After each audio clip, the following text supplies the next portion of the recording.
All right. We're here in Philly Oh yeah. with Lennon. Thank you for being down to do the interview today. Yeah. I appreciate you always being down to support what I'm doing, so thank you. Yeah, of course. But here we are, Hardcore Pride Day 2. We're here early. The flea market is about to get underway. You guys can't see it, it's off camera, but we're here early.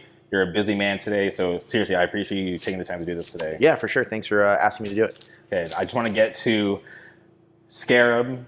There's a lot of buzz about Scarab. Yeah. You guys just played your first show, put out is it fair to call it a demo? Yeah, it's a demo. A demo on Rebirth. What was the inception of that band? How did that all come together? So at one point I had kind of been like joking with Tyler about doing like a band. I mean, I've wanted to do a band like that for like a really long time. It's like very, very, very specific influences. And I've been wanting to do a band like that forever and play guitar in it. And like his whole vibe is like perfect for it. And I kind of wanted him to sing for it, but like he was like singing in Year of the Knife at the time.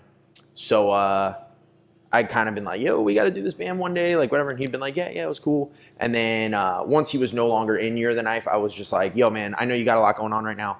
I don't want to like push you or like punish you about it. But like, if you want to do that band, like, let's do it. And I'll put the ball in your court and I won't, you know what I mean? Like, I won't bug you about it anymore. But like, just know I'm serious about it. And he like the next day, it was actually at This Is Hardcore. The next day he walked up to me and he was like, yo, let's do it. Let's do this fucking band.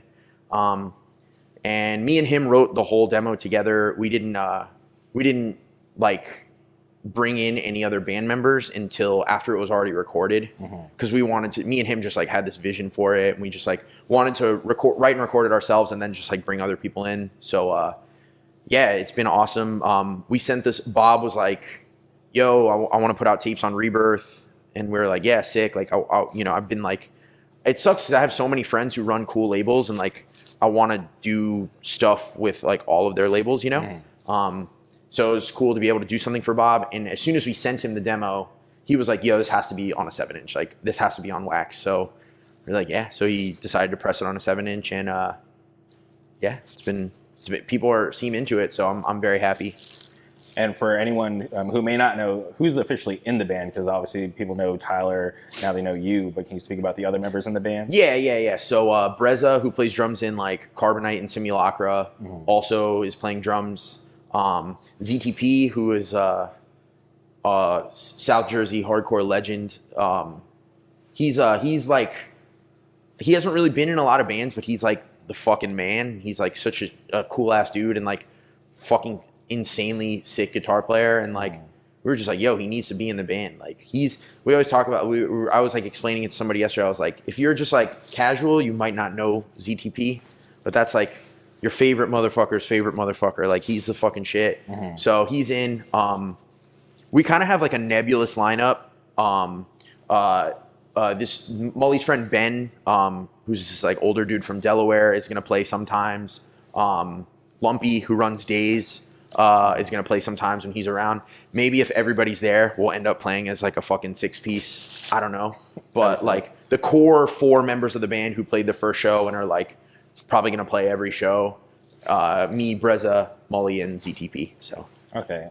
And for me, being a fan of what you've been doing in hardcore, you know, back when you were in South Florida, it's cool. You know, fast forward to now, you moved to Philly, and it's taken a little time for you to like start some newer bands. And I was always curious if you were going to kind of like inject your influence into the Philly hardcore scene, and to see that, you know, happening now in real time with Carbonite and now with Scarab, I think it's really awesome. And I was just curious from your point of view, because obviously, you know, some other members of other bands that you're in moved down here as well. Yeah. But was this something, you know, very important to you, and did you want to take your time with it? I mean, I just always want to play in bands. It's like what I've been doing forever and like what I love to do. And I also though didn't want to move up here and immediately be like, okay, fuck Seed of Pain, fuck Envision, you know, like I'm only doing these bands now, you know, especially because like half of Seed of Pain and Envision guys all live in the Northeast now. I mean, Envision's more Philly members than South Florida members now. Seed of Pain is multiple Philly members and one guy who lives in New York, and then 2 members who still live in South Florida. So I didn't want to just come up here and like abandon those bands. That was something we talked about before I moved and Alfredo moved and Sehaz moved and Sven moved. So that was kind of like an intentional thing. Like I didn't want to just move up here, jump into a bunch of new bands here and start neglecting those other bands. So you just kind of let it happen organically too. At this point in my life, like I'm 31. I'm not out here like worrying about like, oh, I gotta like do like the right moves and make this strategic move with this band. I'm just like having fun and doing what I want to do and like letting it happen on its own. And like if people like it, cool. And if we do stuff, cool. And if not, then like whatever. You know what I mean? So yeah. Yeah, well, I think whatever you're doing, it's the right stuff because with the track record of Carbonite and Scarab so far, Thanks. In my opinion, more Philly bands with me. I'm working on too. Okay. One of my favorite drummers now lives in Philly, and I have like a very specific thing that I want to do with him, and I've started bugging him about it. He seems into it. We'll see if I'm gonna try to do a band with another band up here that'll be kind of different than those, like pretty different than those other bands. So okay, it's awesome to hear. But just want to touch on Scarab one last time. First show, were you surprised at the reaction, or what was your feelings going into that first show? Yeah, I mean, I didn't think it was going to be like that crazy. That was the best first show I've ever played in any band, like for sure. Mm-hmm. Like no question, that was the best first show I've ever played. One of my favorite sets I've ever played, like right off the bat, like for sure. I knew it was going to be like pretty good because I had a bunch of friends texting me saying how excited they were. Mm-hmm. And I was like, I'll have at least, our friends going off. Yeah. But I didn't know. Also, like our friends, we had sent the demo before it was out. So they had already been listening to it and gotten time to get familiar with it. But the demo itself dropped a week before the show. So I didn't know that there was going to be like random kids who were like singing along. You know what I mean? So that's cool. Yeah, I think it was really cool to see the support from your friends, our mutual friends, and I try not to get blinded by the bias that I have there, right? Because obviously I'm friends with you guys in the band, so I was like, I never want to let that get in the way of my judgment on the music. Yeah. So I took my own time, sat down, listened to the record, and I was like, yeah, this is like undeniably good. Like not just because I'm friends and fans of what you guys are doing in hardcore, but yeah, seriously, that demo front to back is so sick. Yeah, I mean, people seem into it. There's, like I said, there's really specific influences for it, and I feel like 50% of the influences, like people pick up on and like that, and the other 50% is like kind of this like weird niche thing that like I don't know if like people really know about outside of like regionally. Mm-hmm. So I think there's enough of like certain things in there to make people. It's pretty like accessible, I think, for people to like it. So, okay, yeah. All right, and final thing. Yeah. First show out of the way, the demo's out.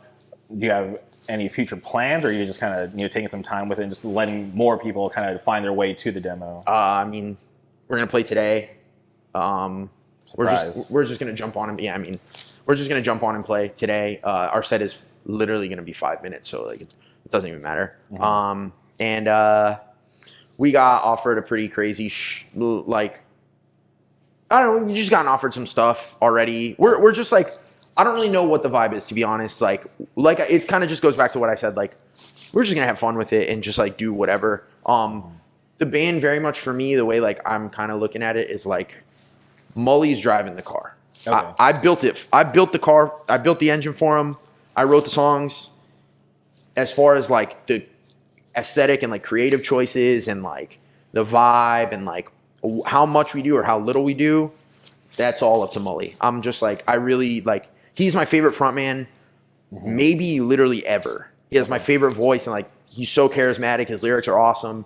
He like does and writes things that like only he can pull off to me. And like, so I just was like, he needs to be singing for a band. And like, I wanted to do a band like this for a while, like I said, so it seemed like, and this is like the perfect band in my brain for him to be fronting. So this whole band for me is just like a vehicle for Mully to be Mully. So it's really his call. You know what I mean? Whatever he wants to do, I'm totally down to do it. Okay. Hell yeah. That's awesome to hear. All right. I want to move on to Carbonite. Demo comes out. Was that during the pandemic? No, it was before. Oh, because before the pandemic. But then obviously the pandemic was a big reason why not a lot happened with the band. So Carbonite was, I wrote and recorded a 3-song demo when I was getting ready to move to Philly. And I had hit up a couple of people to be like, yo, do you guys want to play in this band when I move up there? And they were like, yes. And then pandemic happened. The first show, the show that was supposed to be our first show was the first show that got canceled before the pandemic. It was the Unity barbecue that Bob does. Yep, I remember that. And we basically like, by the time like shows started happening again, the demo had been out for like 2.5 years at that point, almost, I think. And I was just kind of like, we missed the boat. Like, who cares, you know? And like the people who I like had planned on being in the band were kind of just like off busy doing other things at that point. And I was just like, it doesn't need to be a band, like whatever. And then Breza hit me up and was like, yo, if you ever like, he was like, I was just listening to that demo and it's like awesome. Like, dude, you should play shows. And I was like, I don't know, man. Like, I don't want to, like, I don't have a lineup or anything. And he was like, literally just let me assemble a fucking lineup and we'll just be a band. And I was just like, okay, if you want to do that, I'm down. And he just kind of like recruited everybody. And that's how the band started being a band. So, and I'm happy for that because I do remember there was some chatter because I obviously was a huge fan of the demo, bought that first shirt, that Metal Gear rip, and I was like, this band is it. Like, I fucking love this band. But then just hearing like, okay, like we're not sure if this is going to be a thing, kind of bummed me out. But then to see you guys, you know, start playing shows and be more active, and now here we are, and I get to see you guys live for the first time. That has me really excited. Yeah, thanks, man. Yeah, it should be cool. I did another demo around the same time as Carbonite. Is this band called Polarized that it was like me and Burke, who plays in like a shitload of my bands, was singing for it. And both those demos came out at the same time. And I kind of just in my head thought that like neither of them would ever, I mean, Polarized will definitely never do anything at this point. Like, I don't even think anyone is aware that that demo exists really, but I'm glad that Carbonite gets to do stuff. It's fun, and I don't think it's a priority band for anybody because everybody in the band is in a bunch of other bands. Yeah, for sure. We'll maybe do a weekender here or there or something, but like it's important for me, I think, just to be able to have a band that can just like play Philly shows and stuff, you know? So that's awesome. Okay, and then last night Envision played, which I think it's always for me a special treat because I don't get to see them that often. And so I'm just curious, from your perspective, do you guys ever see Envision, you know, maybe hitting the road again? Because I think back to when I saw you guys in San Diego, like, you know, years ago at this point. Yeah, I mean, if there are any of my bands that are gonna tour, it's more than likely gonna be Envision or Seed of Pain. Envision is going to Japan and Southeast Asia in May. That's awesome. And I'd like to do stuff, especially because we're about to put out this LP, and I'm really excited about how the LP turned out. So yeah, who knows? I mean, I don't know at this point if any of my bands are going to be like, you know, going out doing fucking full US tours and touring for like weeks on end, but like Envision is a band that I could see doing, you know, weekenders here and there and stuff like that. So, and that's something that like I'd like to do ideally. So yeah, hopefully. Okay. I would, not just me, but I know a lot of people would love to see Envision back in California. Yeah, we've actually talked about it. We want to try to make a point. We were going to try to take Seed of Pain and Envision both out to California this year.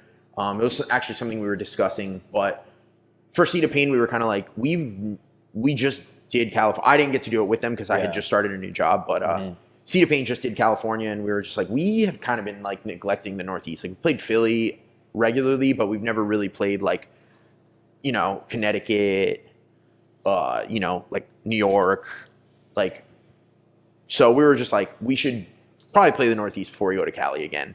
And Envision, I think, is kind of the same vibe. We were talking about doing it like this summer, but we were like, let's just do a few other things first and then like try to make it out there. But I really am gonna try. We're gonna try to get both bands out to the West Coast relatively soon, I think. Okay. So please come to Orange County. Yeah. Call me. I would love. Yeah, I would love to play Orange County with both bands. So yeah, we'd love to have you there. Yeah. Orange County is special, but obviously there's a ton of other great scenes. LA, San Diego. Yeah. We'd love to have you in Orange Yeah, County. yeah. Okay. And more recently, you started your own podcast, which I think is awesome. It's on the From Within Records podcast network, which is awesome. With our friend Dan. Who, I know he's supposed to be here later, so he's not here right now. Yeah, he's coming. He'll be here. But where did that idea come from? Me and Dan just have a shitload in common and interest in movies, and we just talk about movies all the fucking time. And we were just, I don't know, it just kind of came out of nowhere. We're like, yo, we should just fucking do a movie podcast and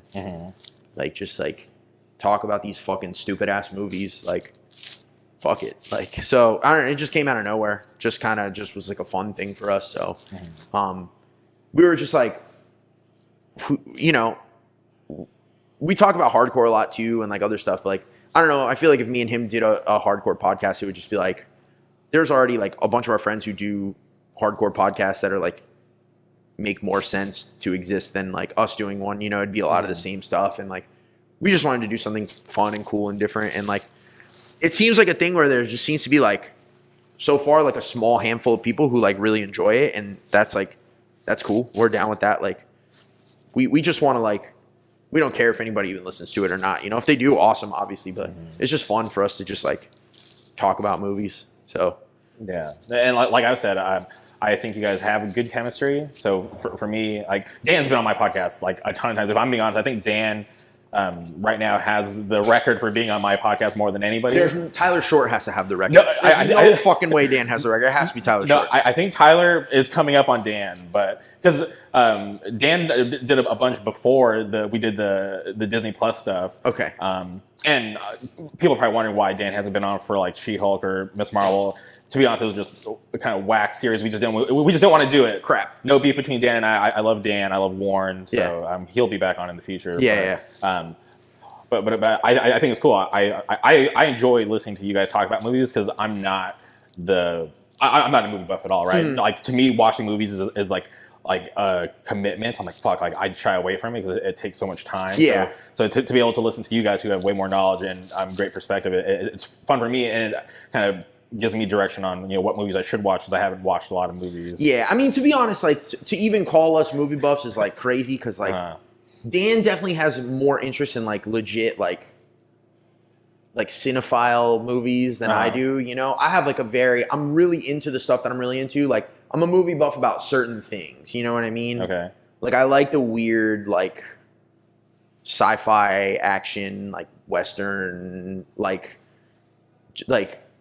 fucking just weird shit like that. I'm not out here watching La La Land and shit. That's just that's not really my shit. Okay. I like what I like, and so that'll be kind of reflected on the podcast. Is we'll talk about that kind of stuff more so. Yeah. We're open to whatever genre, but there's definitely the movies are definitely gonna have a vibe. You know what I mean? It's not gonna be we're not gonna be out here talking about the whale and stuff.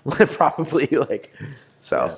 One thing that I have enjoyed is with each new episode there's new art, because I obviously with the first one it was just the smiley face. I was okay, maybe that's just their logo, but then with each new episode you guys find a new way to incorporate that, which I thought what was awesome. Whose idea was that? I think I did it for I think it was probably Dan's idea. I don't know, to be honest. Okay. But the logo is definitely the smiley face, and there will probably be episodes we were stumped the last episode that came out was Ricky O, and we were so stumped trying to figure out how to incorporate the smiley face for that one that we just didn't do it. We just used the regular artwork. So if there's an episode, we're not gonna make it a rule, and we're not gonna think too much about it. If there's something that comes naturally and we think is funny, then we'll do it. But otherwise, it'll just be the logo. So okay, for sure. And how have you been enjoying doing the podcast? Because obviously it's a new thing.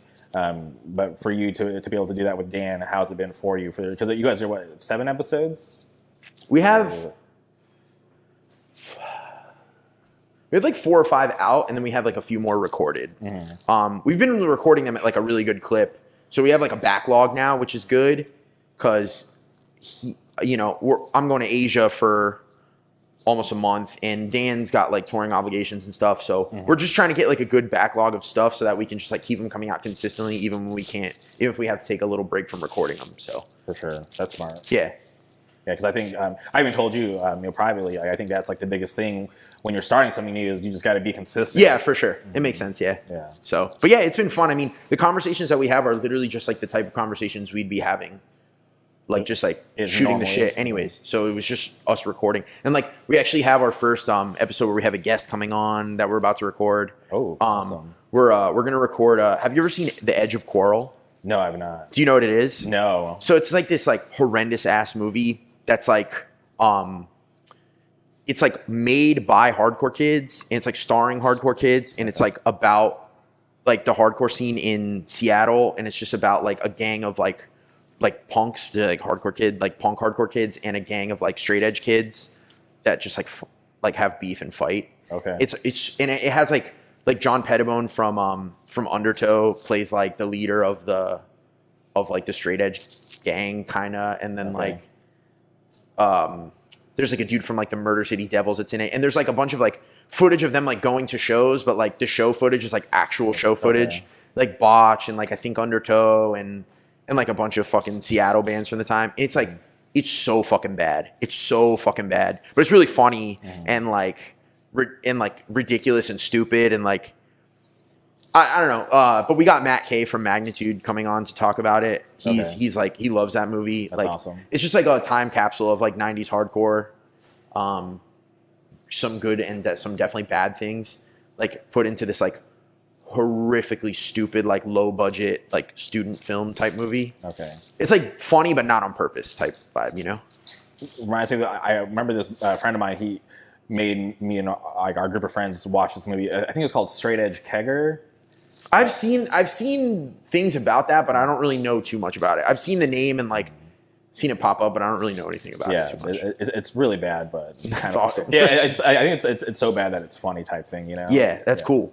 I like that. Like bad movies are awesome, you know? Like they're just like funny and like I really enjoy this like B horror film called like Homicycle. It's about like this serial killer who just rides a motorcycle, never takes off his helmet. It's all filmed. It looks like it's filmed on an iPhone. That's cool. Yeah, like an iPhone 4, not like a 14 or anything new like awesome. that. Yeah, so that kind of stuff I can enjoy. Yeah, well, we've only really done movies we really like so far. Okay, but we're definitely gonna watch some movies that we think are like that vibe. Like we actually just recorded an episode on Dark City. You ever seen Dark City? No, never. It's like it's the worst fucking movie ever, but it's so overrated.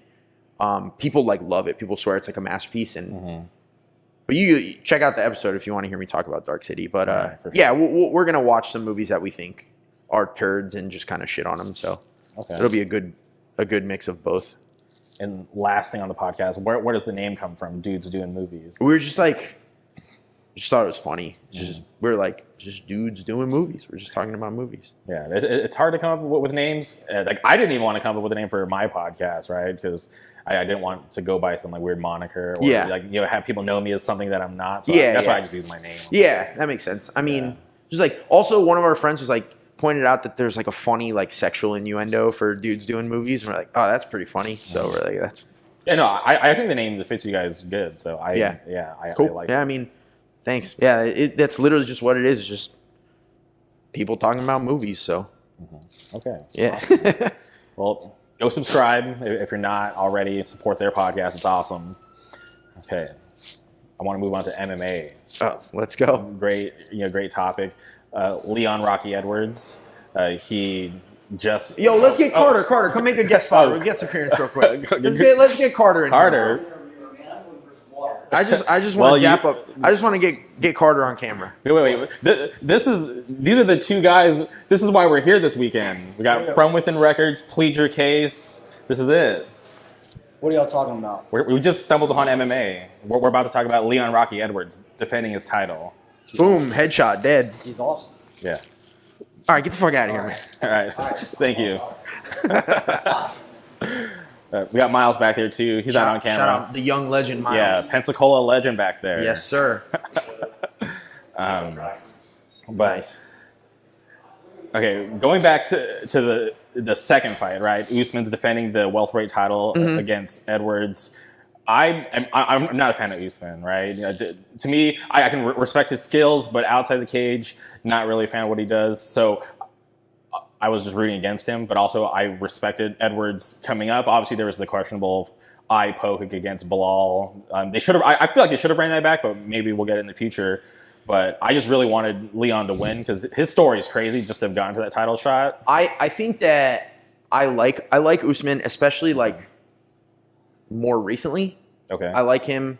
I like the way he fights more since he started training with Trevor Whitman. And I do think that I like him, and I liked him as a champ. It was cool to see like a dominant champ, but like I like Leon too. And I just think I was rooting for Leon because I thought that Leon winning was more interesting for the division.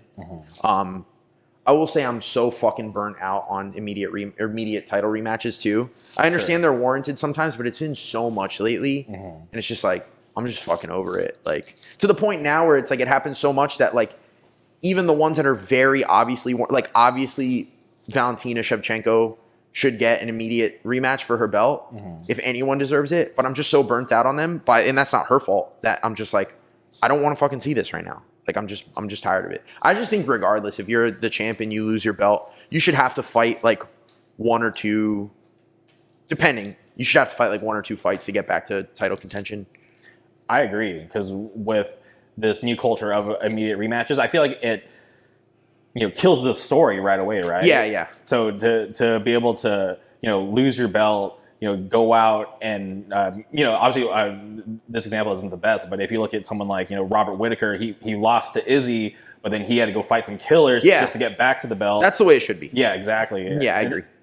I feel like that just makes an even better story instead of giving them the immediate rematch, because if the champ that lost the belt comes back and wins, it's just like, okay, now this is it. It's like it could have been way better and it could have had a better build-up. Yeah, it just doesn't do anything for the division if sometimes it just stalls things and like I said, I think that back to Leon and Usman, I think that Leon winning just opens up like way more fresh matchups for title shots. There's like a lot of interesting fights for him.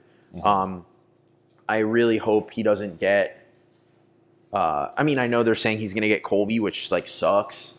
Like just based on the fact that Colby's like resume is like bullshit. He has like the only top 10 win he has, or the only like ranked win he has, is over Masvidal, who's ranked what, like 11th or something like that. And I know the UFC rankings are like fucking bullshit. They don't actually mean anything, but like kind of got to go by them to some degree, like take them with a grain of salt. But he doesn't really have like fucking ranked wins, and I hate that he sat out. I don't hate Colby Covington as much as everybody else does. Like I think his whole shtick that he does is like sometimes like pretty funny, because I know it's so tongue in cheek and like so like fake over the top. Like when he calls Khamzat cum shot, that's it's to awesome. me. I think that's the funniest thing. I mean, the thing is this: like people, once he retires and like stops doing the character, I think people retroactively will be like, think of him the way that they think of Chael Sonnen.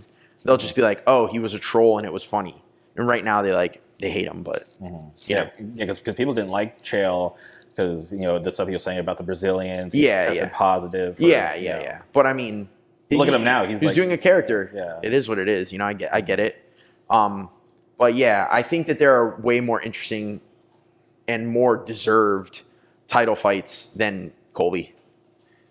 So right off the bat. Okay, so you don't like the Colby matchup. I'm not the biggest fan of it just because of everything that you said. But Colby aside, who would you like to see Usman fight? I mean, to see Usman fight? Oh, sorry.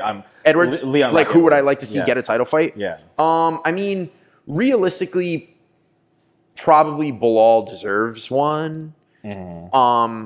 Which, like, I don't really love. I think Bilal's a pretty boring fighter. If Gilbert Burns beats Masvidal, which I think he's gonna, I think Gilbert Burns is pretty in line for a title fight. Shavkat, obviously, I think Shavkat maybe is still like a win away, but like Shavkat's resume is like kind of just as good as Colby's is at this point. You know what I mean? Yeah, well, he's scheduled to fight Bilal. That's the match. Did that get made? I didn't know if it got officially made. It hasn't been official, but that's the talks that they're leaning into. Is they're trying to do Bilal Shavkat. Yeah, I would pick Shavkat to win that fight. Yeah, to be honest with you. Same here. So, and I mean, I know Khamzat's going to 85. Otherwise, Khamzat would be like a pretty obvious one. But Yeah. Yeah, I listened to George Masvidal. He was just on the Joe Rogan podcast. Yeah. He did his MMA show, and he talked about how he's been training his wrestling with Bo Nickel and his dad. So I'm really curious to see how he comes out as a fighter, because obviously, talking about how much better you've gotten versus showing it is, two different things. So I'm really curious to see how he's going to come out in this Gilbert Burns fight. Cause we'll see. if he's saying, he's gotten so much better because he's been training with these like high level wrestlers, I want to see if it's actually true. Yeah, I mean, I'm not completely counting out Masvidal the way a lot of people are. I do think that I'm picking Burns to win. Okay. But I don't think it's like it's not by any means completely out of the realm of possibility for Masvidal to win. There's ways for him to win that fight, I think. Yeah. So we'll see. Yeah, I want to lean towards George because I've never really been a Gilbert fan, if I'm being honest. Really, I like Gilbert. Like, I love like he's just like he's like an active like submission fighter, which is like he's not like his style of grappling isn't boring to me. Yeah, for sure. And I was at the card where he fought Hamzat. I saw that in person, and that was just I liked him before that, but I was just like, oh, that made me such a bigger fan of him at that point.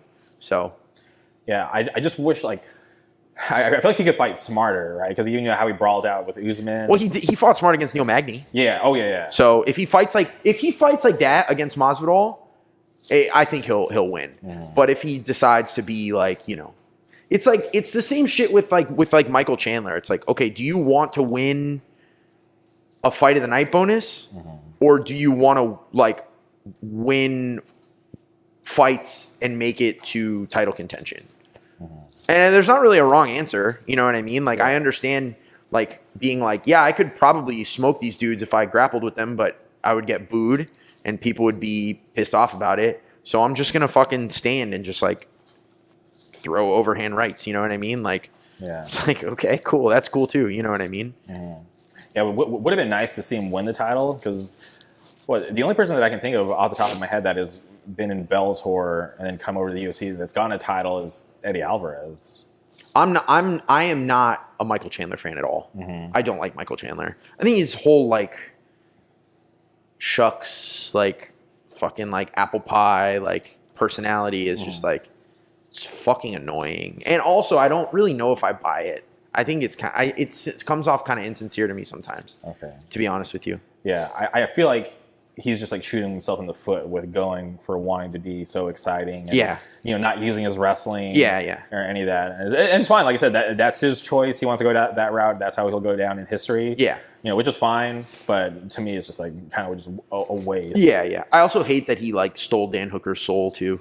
Because I love Dan Hooker. Yeah. That's a rough one. Yeah. Yeah. Damn, Dan Hooker. That was sad. Because honestly, I bet on Dan Hooker. Did you? Yeah. I can't remember. I don't bet on fights ever. I like to just enjoy them for what they are, and I feel like I would be too stressed out, and also just like it adds this like other. It's just like this pure fun thing that I get to keep up with and follow and enjoy without like the monetary aspect for me, and I like to keep it that way. Yeah. I don't remember who I picked to win that fight, but God, dude, it depressed me. I was really rooting for Dan Hooker, but it is what it is. That's true. Okay, so moving on from the welterweight division, I'm just curious about John Jones. Obviously, he was the most talked about thing in MMA a few weeks ago. What do you think of his performance? I mean, it just looked like Ciryl Gane just didn't want to be there. I think the moment was just too much for him, to be honest. It's cracked. I didn't really realize when I watched it, but some podcasts, I don't remember what podcast I was listening to, they were talking about how like you could just tell on his face when he walked out that he was just like, oh, fuck. And I went back and watched, and I was like, you can definitely kind of tell. I feel like the moment was just too much for him. I think John Jones is going to just like blow the doors off Stipe too. I feel like Stipe at his prime would be really different, but Stipe is like old now. And I know heavyweight's like the division where you can be old. Yeah. But I don't know if you can be old and like still compete with like John Jones. You know what I mean? Yeah, I feel like John Jones, like his speed is going to be too much for Stipe because I think Stipe is just really slow. Yeah, I mean we'll see what happens, but I'm picking. Unfortunately, I am picking John Jones to win that fight. Honestly, I think that he will beat Stipe and then retire or fake retire or just like, kind of just like be vague about whether or not he's retiring. And then the UFC will probably try really hard one more time to make the Francis fight. And then I think if they don't make the Francis fight, I wouldn't be surprised if he just beats Stipe and then never fights again, to be honest with you. Yeah, I would be really bummed if we never got to see the John Jones versus Francis Ngannou fight. Yeah. I feel like that's just one of those fights where we were so close to would happen. I would pick Ngannou to win that fight too, to be honest with you. Yeah, no, I'm in the same boat because he is just way too strong. Right? He just has the nuclear button. And he's pretty durable too. Yeah. And obviously, we got to see him showcase his wrestling against Stipe. Well, I don't think he's going to out wrestle John Jones. No, definitely not. But he has the ability to help prevent the wrestling from happening. Yeah, which I mean, I don't think that. I mean, the UFC could make that fight if they wanted, if they would just meet him halfway on the things that he wants, but they won't. And maybe they will. Who knows? But I think. Not that he's asking for too much, because I think the things that he's asking for, is fair. He wanted to, get a ton of benefits for the whole, roster, not just himself. I think it's just something that the UFC doesn't want to do because it's going to be, taking a lot of money away from them, and obviously the the amount of money that they're taking versus that they're paying, it's insane. It's fucked up. Yeah, obviously, but whatever. Yeah, I don't know. And it sucks. Like, John Jones is not going to stick around to fight. Like, he's not going to stick around and fight like Curtis Blades, Tom Aspinall. You know what I mean? Like, he's not going to put his legacy on the line for those fights that don't do anything for him. You know what I mean? Mm-hmm. He's just going to beat Stipe and then like, I don't even know if he'll retire. I think he'll just sit out until something interests him, and nothing ever will, and he'll just never come back, and then they'll put a fucking interim title up, and it'll be, you know what I mean? Like, yeah, because when you look at Stipe versus all the other heavyweights, nobody has that resume. Nobody's defended the title. Stipe. Yeah, so I can definitely agree with that, because these up and coming guys, it's not worth the risk. Yeah, and just with anybody, like, you stick around long enough, you're gonna lose. Yeah. So, okay.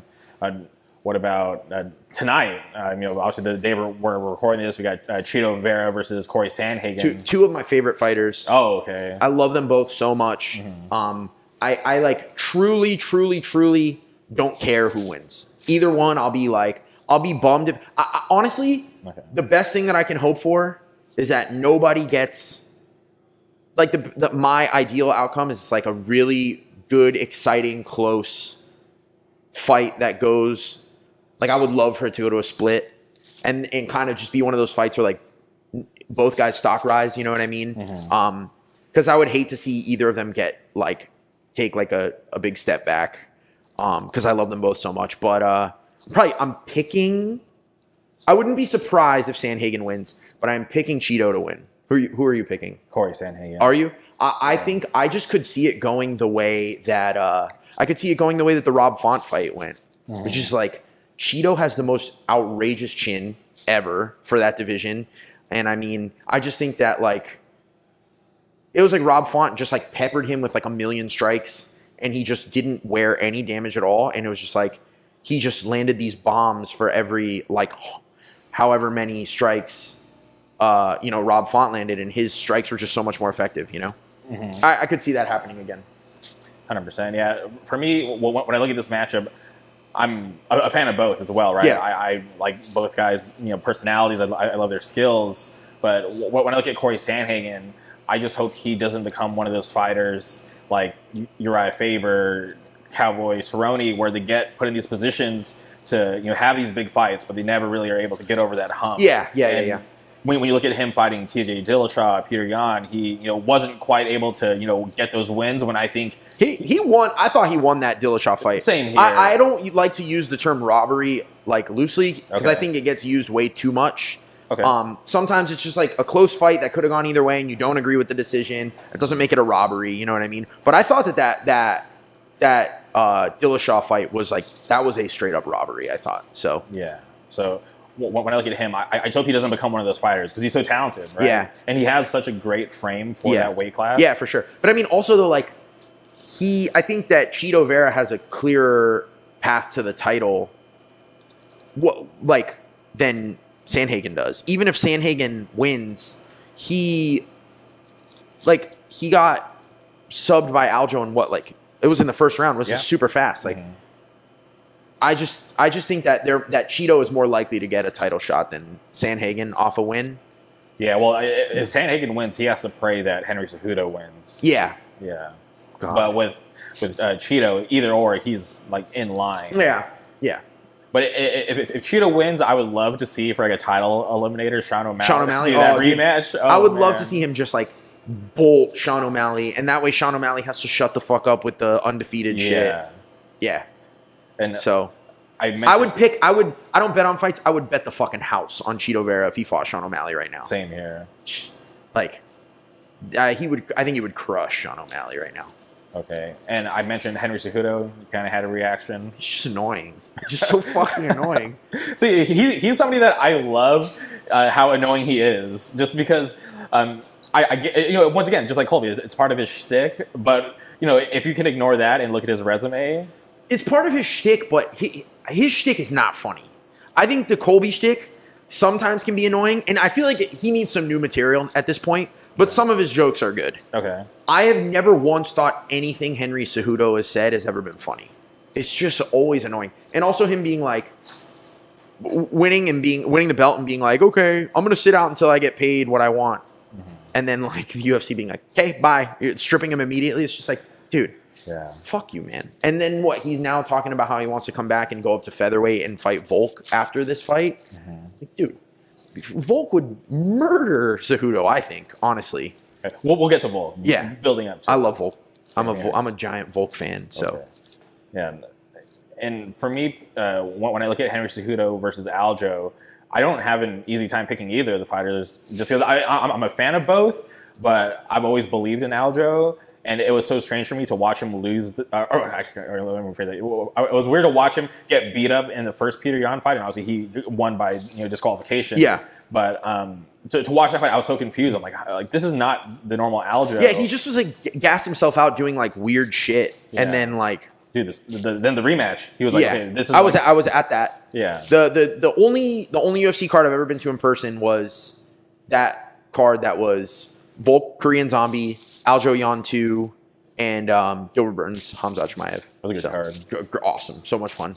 So, yeah, it was sick. Yeah, so I just don't know who to pick because obviously Henry's been out, but at the same time he's been training like a ton of top tier fighters. Yeah, but he's been coaching fighters, which I feel like is very different than focusing on your own skill set and your own personal improvement. Like catering your I mean, obviously it's more beneficial than sitting on the couch at home eating ice cream, you know what I mean? Yeah. But I don't think it's quite the same as training yourself in the way that you would train yourself, But maybe he's been doing that as well. I don't know. I'm not like privy to whatever's going on. For sure. He trains at Fight Ready, I think, right? Yep. Yeah, I don't know what's going on over there. Maybe he's like one of those guys who's like constantly in some sort of like mini fight camp at all times. You know what I mean? I don't know. So say you'd pick Aljo in that fight? I don't really have a pick. I don't really know. I'm interested to see what happens. I don't particularly love or hate Aljo. There's things about him that I like that he won the second Yan fight just because I think it's so funny. I think it's so funny that he like trolled everybody and then people hated him and were like, dude, he's gonna get murdered, and then he went in there and just like backpacked Yan. Like that's pretty. I thought that was pretty funny, but like he's like, I don't know. I don't really love his fight against TJ. What do you think about that one? I mean, what fight? You know what I mean? Like it was just like one of those things too. I don't like TJ. I hate TJ Dillashaw. Same here. But normally I root for the Orange County guys, but not him. I mean, I just feel like also to some degree, it's like, it's not Aljo's fault. Obviously, he leaned into it in an annoying way, but it's not Aljo's fault that he got the fucking DQ win. And it's not Aljo's fault that TJ went into that fight with one arm. You know what I mean? So, like, he kind of gets the shit end of the stick. And like, because, like, people hate him for those things. And are like, he's a paper champ and, like, whatever. But it's like, bro, it's not his fucking fault. You know what I mean? It's just, like, circumstantial. Like, what do you think about his training partner, Merab? I mean, watching the Merab Peter Yan fight, I was just like, this is stressful, bro. What is happening here? Like, and like a bunch of like, I'm in like an MMA group chats, like a bunch of hardcore kids that we just like talk about the fights and stuff, and like they were all like, "This is so annoying. He's so annoying. He's so boring." I'm like, I don't know if I think he's boring. Like his style is definitely not. It's like he like isn't really getting all these takedowns. But like, dude, I feel like that's like so demoralizing to somebody to just like shoot over and over and over and over again, and then like you do get them, and you just like kind of let them back up and just take them down again. You know what I mean? It's just like I kind of like his style. I don't really hate him the way like some of the people in that chat are like, he as a person is so annoying. I'm like, I don't really think he's annoying. He's fine. Yeah, he's fine. I think him being like a weird bodyguard for Peter Yan is like, or for Aljo is like, it's fine, I guess. Like, yeah, we're in one of those situations. So we've seen it over the years, right? With like Rashad Evans, John Jones, DC, Kane. Yeah.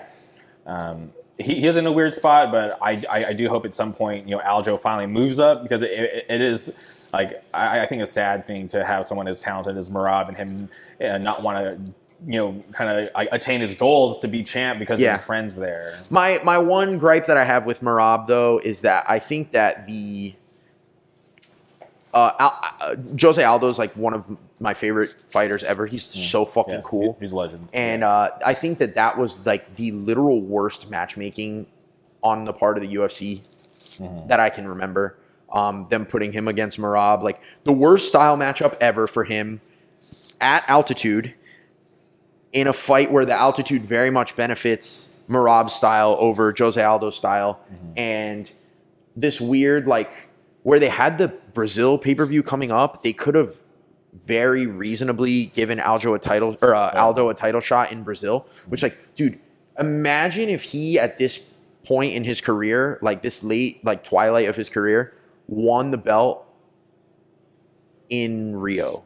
It would have been like top 5 moments ever.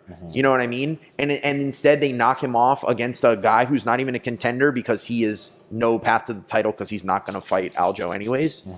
It's like, that was just the worst matchmaking ever, which I know that's not Merab's fault, but I do. I have like, it makes me kind of like hold it against Merab a little bit, Yeah, no, for sure. I definitely get that. When you see people, take out some of your favorite fighters, it's just like, oh, kind of don't like you a little bit. Yeah. So it is what it is. Okay. Well, you mentioned Volkanovski. His fight is where a fight, well, I'll use the term, he was robbed, right? You think so? I think so.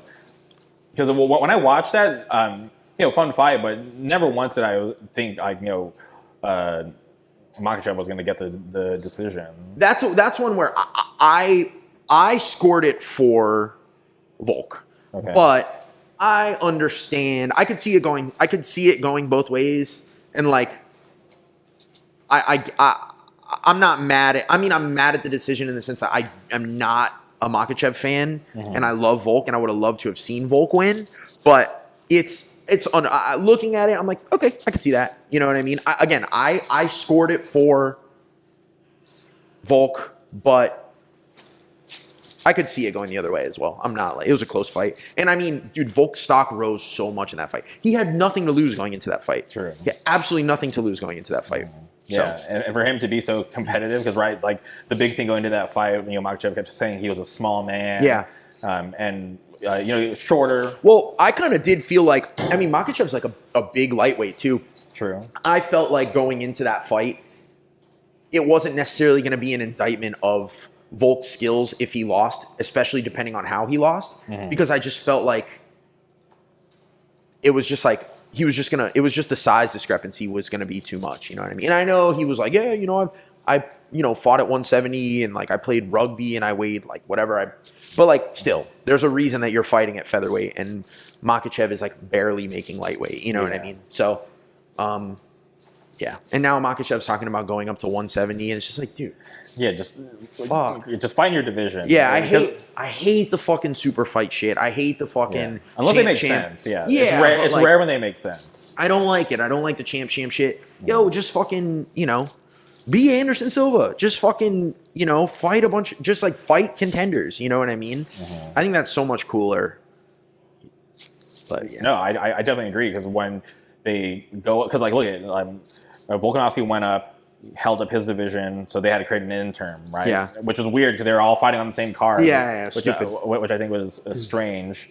And then even with lightweight's not my favorite weight class these days. It's gotten like a little stale, just because there's not a lot of like superstars right now. Obviously, like there are people coming up, but right now it's just when you look at the top 5 of the division, those people have kind of been like lingering there for a while. Yeah, it's like, well, it does sort of feel like right now there is sort of this changing of the guard where it's like you have like Gamrot, Fiziev, Jalen Turner, just like that kind of class of people coming up, and then it seems like Gaethje, Poirier, those dudes are like kind of on their way out a little bit. Mm-hmm. I do think I love Gaethje and I love Poirier. I love both those dudes so much. Those are two of my favorite fighters.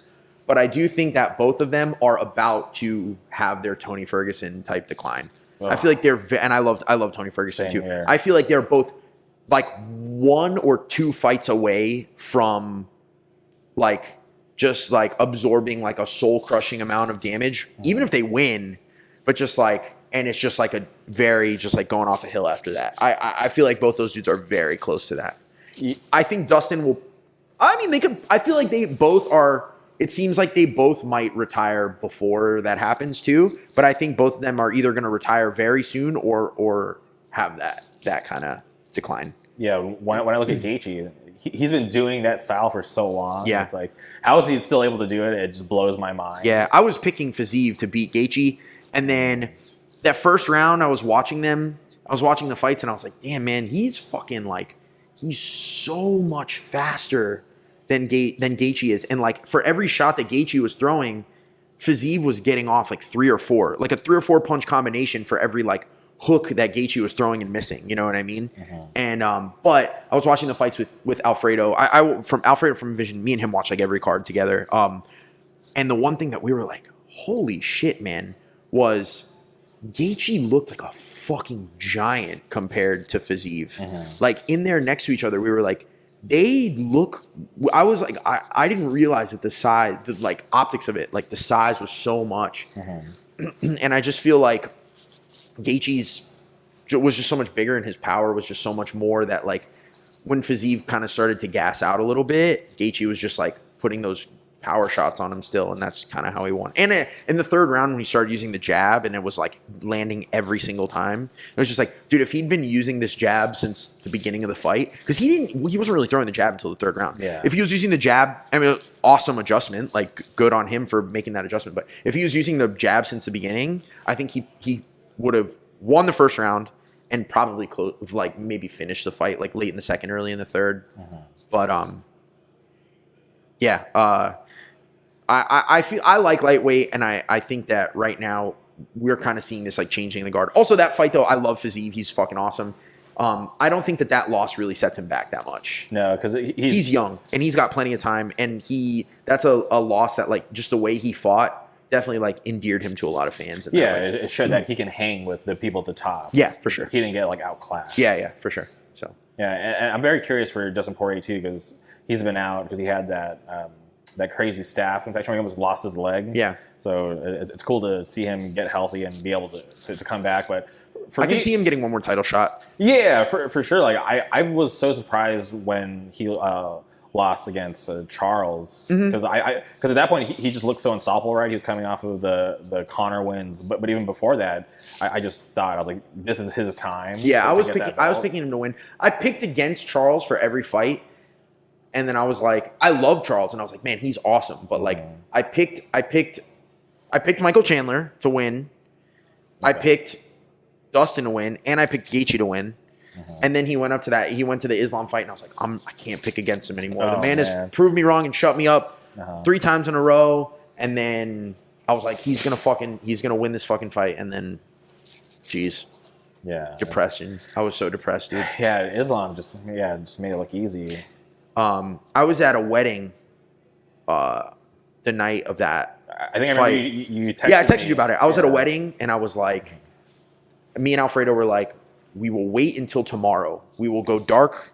We will not look at our phones. We left our MMA group chat, both of us. We were like, we are just going to avoid spoilers. And then I got it spoiled for me literally at the wedding. My girlfriend was like talking to like a family member, and she's like, yeah, he loves he watches MMA. He's like really excited for these fights tomorrow, and just some random guy was like, "You talking about the fights? You talking about blah blah blah?" And I was like, "Yo, shut the fuck up, shut the fuck up, shut the fuck up." And he like kind of spoiled it for me. And I kind of knew going into it. I was like, yeah, and then it happened, and I was just like, well, I'm fucking depressed now. Like, damn, the guy at the wedding was right. Yeah. So that's crazy. Yeah. Well, I'm really curious to see what Islam does, because you mentioned he was calling out Leon, but they're talking about him, headlining the Abu Dhabi card in the summer at welterweight is what they're saying, which is like annoying. Yeah, just fighting your fucking division. Fight fucking Beneil Dariush. Well, I'm pretty sure he's matched up against Charles. That's the fight. Right. Yeah. I'm unfortunately I am picking him to bulldoze Charles. Oh. I think Dariush is a very bad style matchup for Charles. Yeah, and he's just like this like silent killer in the division, right? He's always been there. He's on just like this crazy streak.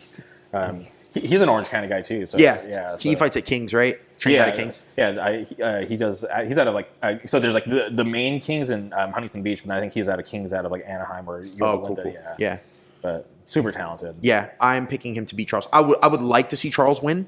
I like Beneil Dariush, but I love Charles. But I'm picking Dariush to win that fight.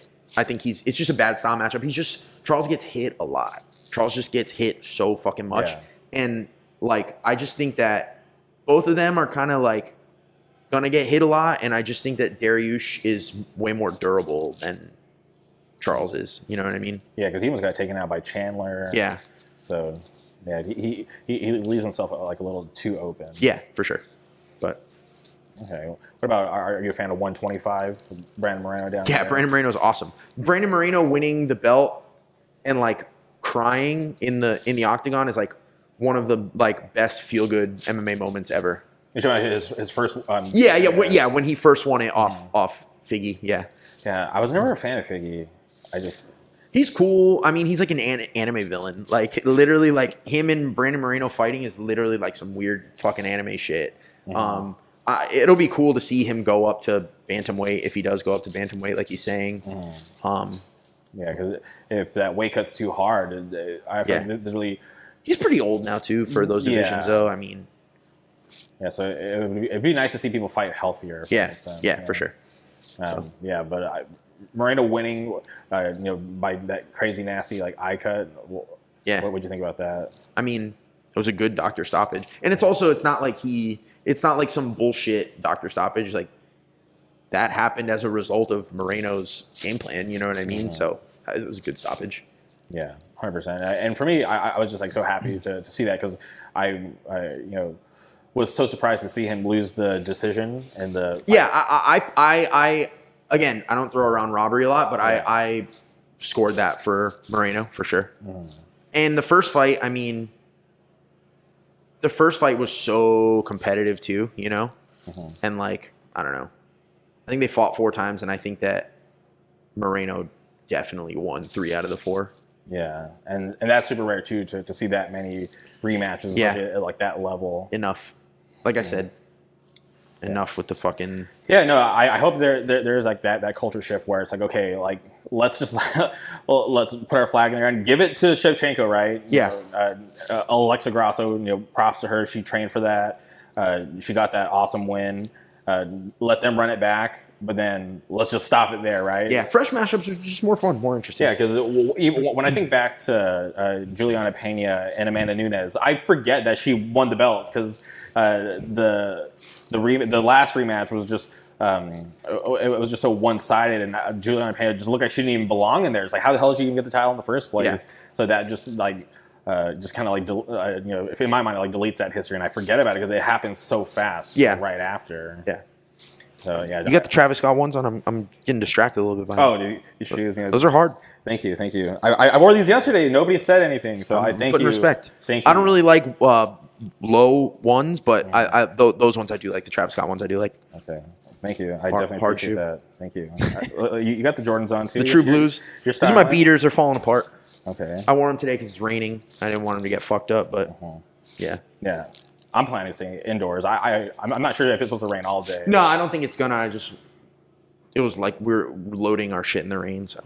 But Sorry to derail. I just No, wanted to put some respect you're all on good. the But feet. yeah, just going back to MMA, just I hope the culture shifts where people are okay with not seeing immediate rematches. Yeah.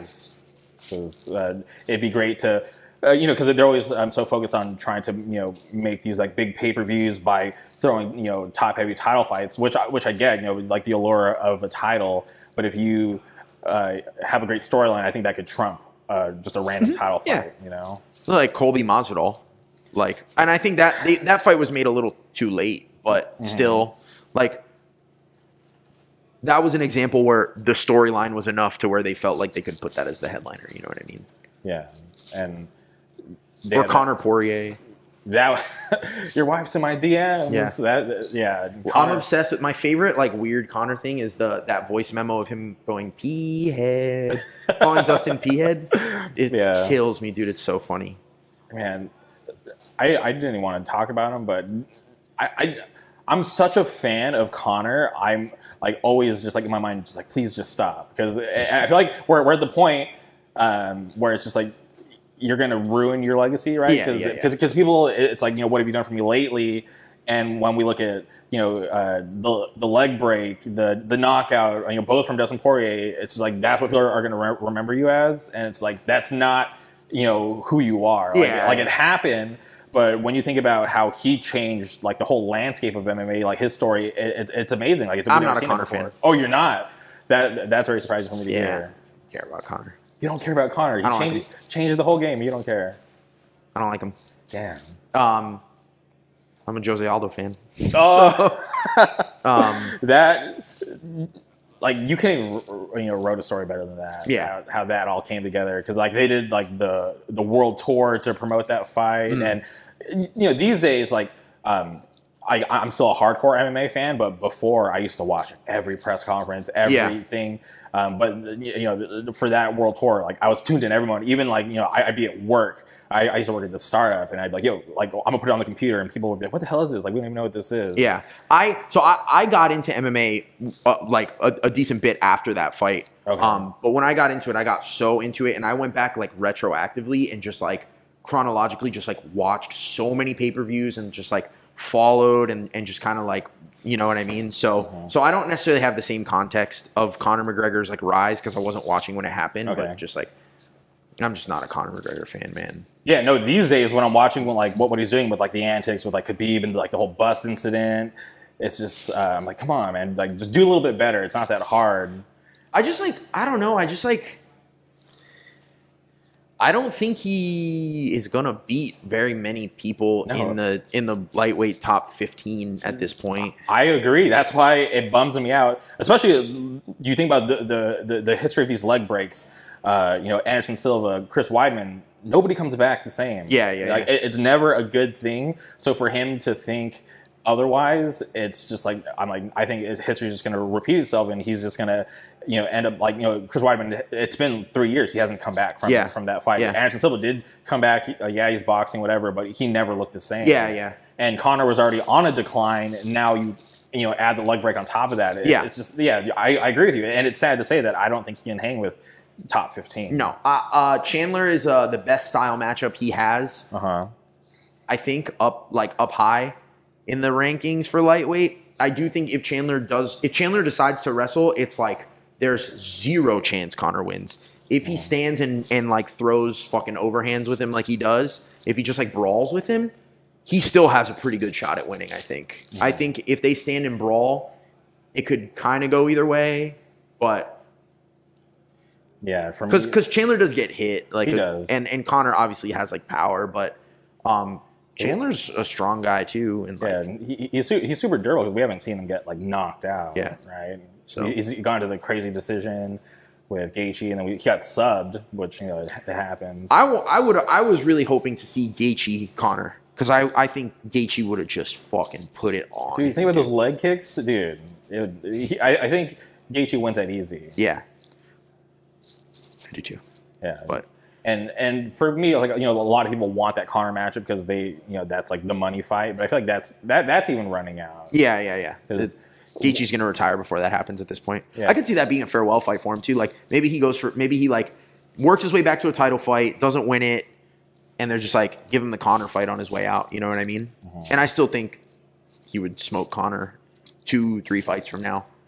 Yeah, no, I agree because Gaethje still looks like Gaethje. Like, even though that's a bad style matchup for Conor for sure. Yeah, because he had the loss against Poirier, but other than that, like and Charles or no, Khabib. Yeah. But then there's not like a decline. He doesn't look. I mean, like everybody who's ever beat Gaethje is or was at some point title holder. I think Eddie Alvarez, or an interim title holder at least. Eddie Alvarez, Dustin Poirier, Charles, and Khabib. Yeah. So. Yeah, and that's not like nothing to hang your head about. Losing to that group of people. Yeah. It's wild. Yeah.